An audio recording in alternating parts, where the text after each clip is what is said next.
Assalamualaikum warahmatullahi wabarakatuh. Innal hamdalillah nahmaduhu wa nasta'inuhu wa nastaghfiruh wa na'udzubillahi min syururi anfusina wa min sayyiati a'malina may yahdihillahu fala mudhillalah wa may yudhlil fala hadiyalah. Asyhadu an la ilaha wahdahu la syarikalah wa asyhadu anna Muhammadan abduhu wa rasuluh.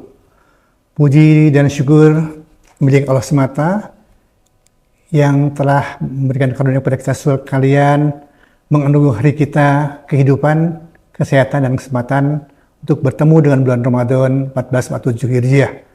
Bulan suci yang ditunggu-tunggu, bulan yang penuh keberkahan dan maghfirah.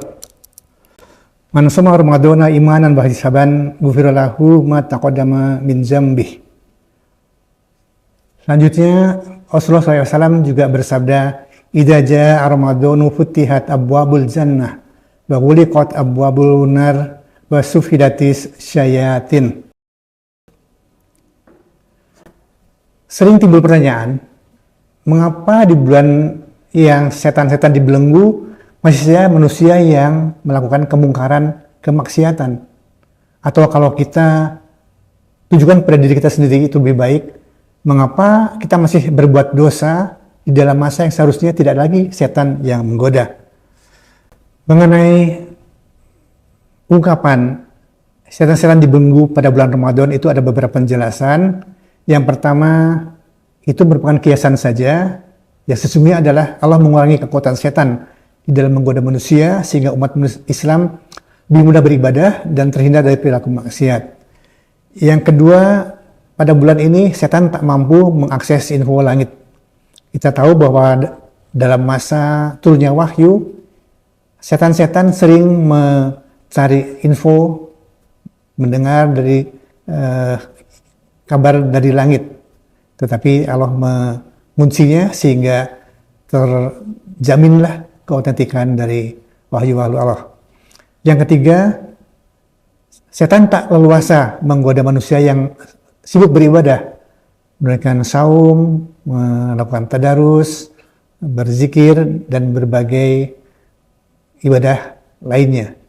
Dan yang keempat, ada pendapat bahwa yang dibelenggu hanyalah bos-bos setan, setan-setan yang sangat jahat. Sedangkan setan-setan kelas 3 masih berkeliaran.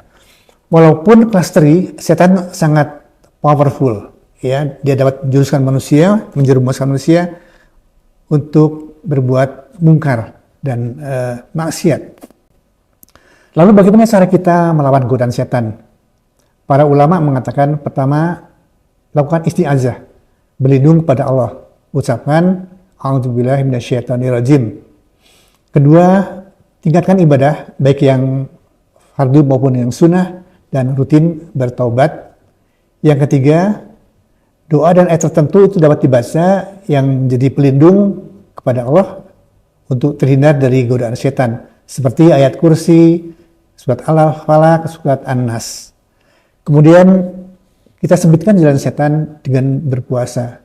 Setan itu masuk dalam aliran darah, tapi kita belum tahu bagaimana wujud setan yang sebenarnya.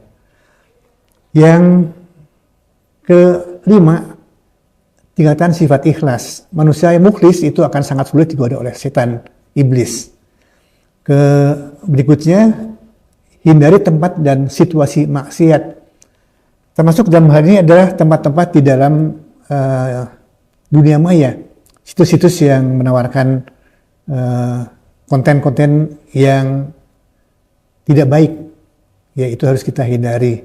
Dan yang terakhir, ingatlah akan keburukan dosa, betapa dosa itu akan membawa dampak yang sangat buruk.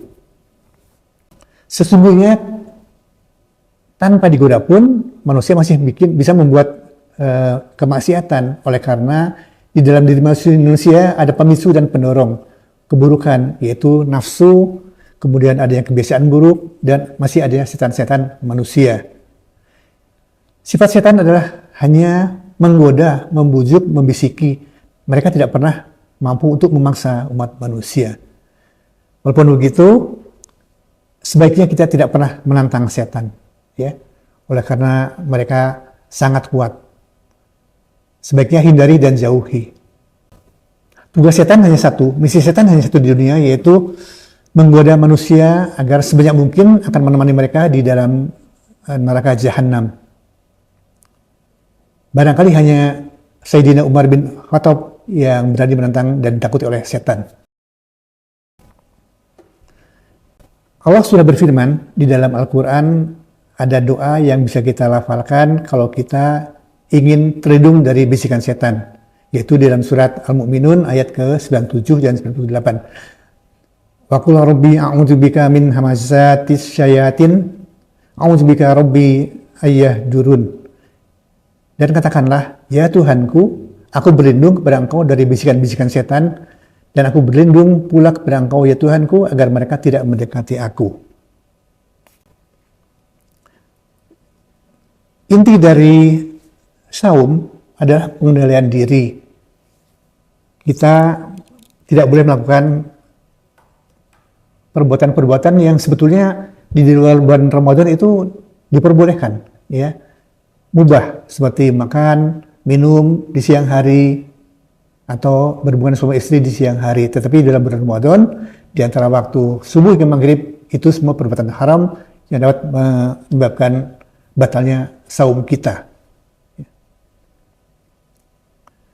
Bagaimana kalau hubungannya bukan suami istri? Itulah yang disebut dengan zina.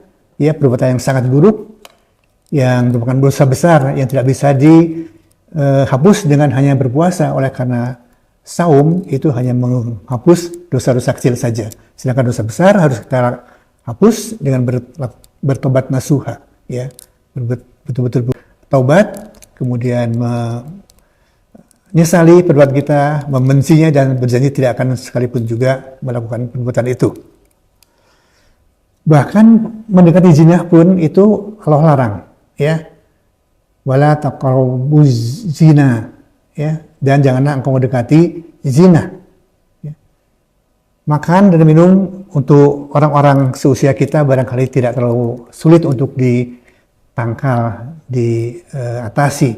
Tetapi zina itu bisa menyerang siapa saja, semua usia, dari mulai akil balik, dewasa, orang tua, bahkan sampai lansia pun bisa saja menderita godaan untuk berzina. Ya. Jangan kau dekati. Jadi ketika kita mendapat godaan untuk berzina, maka hindarilah itu, jauhkan itu, singkirkan. Ya. Ketika seorang ikhwan datang kepada seorang akhwat, sampai saatnya untuk pamitlah dengan segera dan segera keluar dari rumah itu. Ketika akhwat mengatakan, hujan, atau Mas, gerimis, atau Bang, adik takut, jangan ditanggapi. Begitu kita tanggapi itu, maka kita masuk ke dalam jebakan Batman, setan iblis.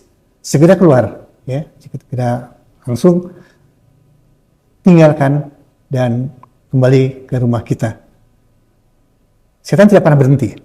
Ketika kita baru berjalan kira-kira 20 meter, 30 meter, ternyata gerimis semakin kerap. Ya. Jangan punya pikiran, oh iya ya, saya akan kembali lagi ke sana. Itu akan lebih selamat untuk saya. Itu adalah godaan setan. Ya. Anda menepi, berteduh di situ. Ya. Jadi pertama, ketika ada godaan bisikan setan, singkirkan sumber maksiat itu. Kemudian tinggalkan. Dan ketiga, lupakan. Jangan pernah mengingat-ingat untuk mengulanginya lagi. Jadi kalau disingkat, singkirkan, sin, tinggalkan, ting, lupakan. Lu, sin, ting, lu. Ya. Jadi modus ini akan setan lakukan dengan setting yang berbeda-beda. Ya, ketika seorang mahasiswa, pelajar, besok akan ujian, belum siap, maka timbullah bisikan, bagaimana kalau saya buat contekan, berbuat curang. Ketika kita mengukir tentang cara mencontek, kita masuk ke dalam jebakan setan iblis. Begitu ada bisikan itu, tinggalkan. Jangan pernah berpikir tentang itu lagi. Atau seorang pejabat, ada bisikan untuk melakukan korupsi. Ya, mengambil yang bukan haknya. Ketika kita menanggapi itu, kita mulai berpikir, caranya bagaimana kita aturlah kwitansi dan sebagainya, maka kita masuk ke dalam jebakan setan iblis. Sehingga karena itu tinggalkan dan lupakan, ya. Jadi apakah mantra sing tinglu itu manjur? Tidak ada jaminan. Oleh karena setan itu sangat lihai, licik, dan licin.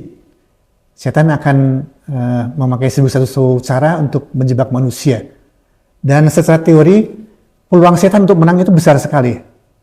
Karena mereka misinya hanya satu, hanya menggoda manusia agar ikut mereka menjadi penghuni neraka jahanam. Dan mereka, kedua, itu sangat banyak jumlahnya. Entah berapa banyak, berjuta-juta. Sedangkan tugas kita di dunia itu banyak sekali.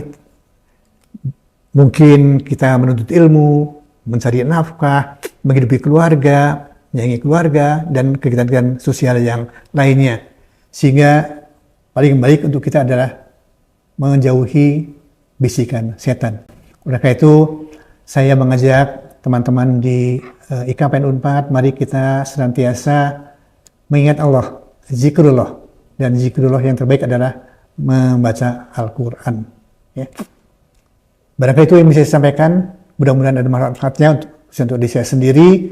Dan mari kita panjatkan doa agar kita dapat melanjutkan ibadah Ramadan, saum Ramadan kita dengan sebaik-baiknya, dengan penuh keikhlasan, iman dan ihtisaban hingga selesai.